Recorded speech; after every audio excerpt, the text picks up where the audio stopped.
எல்லாருக்கும் வணக்கங்க. ஜோதிஸ் கிச்சனில் இன்றைக்கி நம்ம பார்க்க போகிறது ஒரு ருசியான பூண்டு சட்னி. அது எப்படி செய்கிறதுன்னு பார்க்கலாம். அடுப்பத்தை வச்சு கடாய் வச்சுருக்குறேங்க. அதில் நல்லெண்ணெய் ஊற்றிக்கலாங்க. பூண்டு போட்டுக்கலாங்க.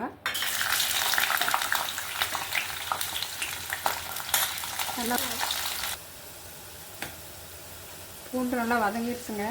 இனி சின்ன வெங்காயம் போட்டுக்கலாம். தக்காளி போட்டுக்கலாங்க.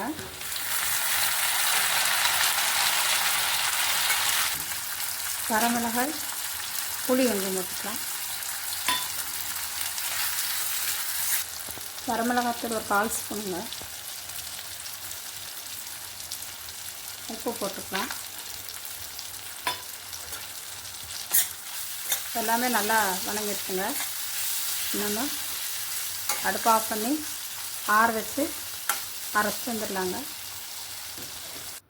பூண்டு சட்னி அரைச்சிட்டு வந்தாச்சுங்க. இதுக்கு ஒரு தாளிப்பு கொடுத்துடலாம். நல்லெண்ணெய் ஊற்றிக்கலாங்க. கடுகு, உளுந்தம்பருப்பு, 2 வெங்காயம் போட்டிருக்குங்க.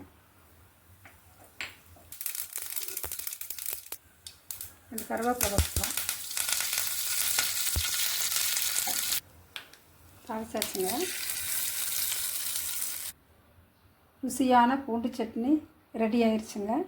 இது நல்லாயிருக்கு. இட்லி வச்சு அது கூட தொட்டு சாப்பிட்டோம்னா நல்லா அருமையாக இருக்குங்க. இதே மாதிரி நீங்களும் செய்து பார்த்துட்டு லைக் பண்ணுங்கள், ஷேர் பண்ணுங்கள், கமெண்ட் பண்ணுங்கள், மறக்காமல் சப்ஸ்கிரைப் பண்ணுங்கள். தேங்க்யூ.